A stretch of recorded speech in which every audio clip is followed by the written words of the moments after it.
जय हिंद। जरा कल्पना कीजिए, अगर पूरी दुनिया की सांस किसी एक देश के कंट्रोल में हो जाए तो क्या होगा। अगर दुनिया के पीने का पानी कोई एक देश बेचने लगे तो क्या होगा। जो देश इन चीज़ों को कंट्रोल करेगा वही दुनिया का सबसे अमीर और सबसे ताकतवर देश बन जाएगा। लेकिन आज की दुनिया में एक ऐसी चीज़ है जिस पर पूरी दुनिया चलती है, और वह है ऊर्जा, यानी तेल और गैस। आज का सवाल यही है, क्या दुनिया में चल रहा ईरान इजराइल अमेरिका का तनाव वास्तव में सिर्फ युद्ध है, या इसके पीछे तेल, डॉलर और ताकत की बड़ी कहानी छिपी हुई है। आज हम इसी पूरी कहानी को समझने वाले हैं। दुनिया में ताकत सिर्फ हथियारों से नहीं आती, ताकत आती है संसाधनों से। जो देश उन चीज़ों को कंट्रोल करता है जिनकी ज़रूरत पूरी दुनिया को है, वह देश वैश्विक राजनीति में सबसे ऊपर होता है। आज दुनिया में तीन चीज़ें सबसे ज़्यादा महत्वपूर्ण हैं: टेक्नोलॉजी, पैसा, मुद्रा, ऊर्जा यानी तेल और गैस। और इन तीनों में अमेरिका का प्रभाव काफ़ी मजबूत रहा है।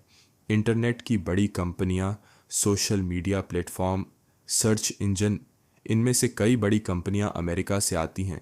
लेकिन टेक्नोलॉजी से भी ज़्यादा महत्वपूर्ण है ऊर्जा। सोचिए, दुनिया में रोज़ कितने विमान उड़ते हैं, कितने जहाज़ समुद्र में चलते हैं, कितनी गाड़ियां सड़कों पर दौड़ती हैं, कितनी फैक्ट्रियां काम करती हैं।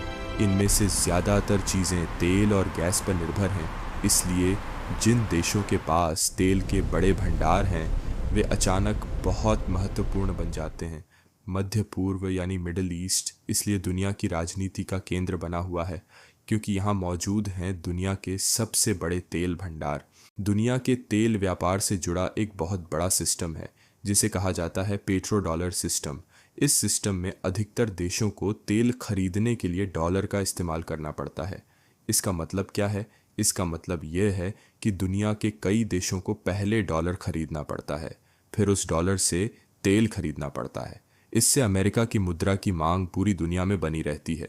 यही कारण है कि अंतर्राष्ट्रीय व्यापार में डॉलर इतना प्रभावशाली बना हुआ है। अब एक महत्वपूर्ण सवाल आता है, क्यों मध्य पूर्व में इतने युद्ध और संघर्ष होते रहे हैं? इराक युद्ध, सीरिया संघर्ष, लीबिया संकट, इन सभी घटनाओं के पीछे अलग अलग कारण बताए जाते हैं। लेकिन कई विशेषज्ञ मानते हैं कि ऊर्जा संसाधन और भू राजनीति इन संघर्षों में बड़ी भूमिका निभाते हैं, क्योंकि जो देश इस क्षेत्र को प्रभावित कर सकता है वह दुनिया की ऊर्जा सप्लाई को भी प्रभावित कर सकता है। अब बात करते हैं ईरान की। ईरान मध्य पूर्व का एक बड़ा और प्रभावशाली देश है। इसके पास विशाल ऊर्जा संसाधन भी हैं, लेकिन ईरान की विदेश नीति कई बार पश्चिमी देशों से अलग रही है। इसी कारण से उस पर वर्षों से आर्थिक प्रतिबंध लगाए गए हैं। इन प्रतिबंधों के बावजूद ईरान ने अपनी सैन्य तकनीक को विकसित करने पर जोर दिया, खास तौर पर ड्रोन टेक्नोलॉजी और मिसाइल सिस्टम। ईरान ने एक अलग रणनीति अपनाई। उसने ऐसे हथियार विकसित किए जो कम लागत में तैयार हो सकते हैं। ड्रोन और मिसाइल तकनीक में उसने काफ़ी प्रगति की।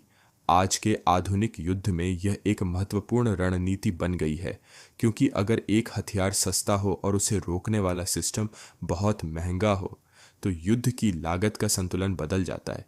इसे ही कहा जाता है कॉस्ट एसिमेट्री इन वॉरफेयर। दुनिया के सबसे महत्वपूर्ण समुद्री मार्गों में से एक है स्ट्रेट ऑफ हॉर्मुज। यह वह संकरा समुद्री रास्ता है जिससे होकर दुनिया के बड़े हिस्से का तेल गुजरता है। खासकर एशिया के कई देशों तक पहुंचने वाला तेल इसी रास्ते से आता है। अगर यहाँ तनाव बढ़ जाए तो पूरी दुनिया की ऊर्जा आपूर्ति प्रभावित हो सकती है और तेल की कीमतें तेजी से बढ़ सकती हैं।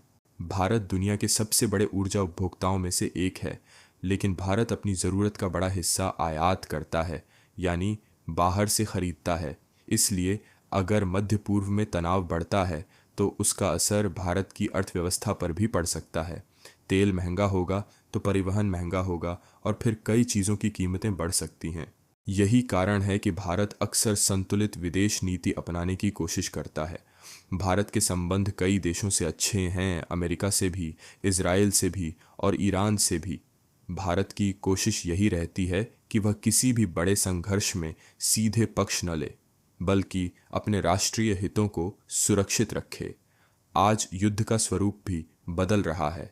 पहले युद्ध टैंकों और बड़ी सेनाओं से लड़े जाते थे, लेकिन अब ड्रोन, साइबर हमले, मिसाइल तकनीक, इलेक्ट्रॉनिक युद्ध, इनका महत्व बढ़ गया है। आज एक छोटा ड्रोन भी कभी कभी बड़ी सैन्य तकनीक को चुनौती दे सकता है।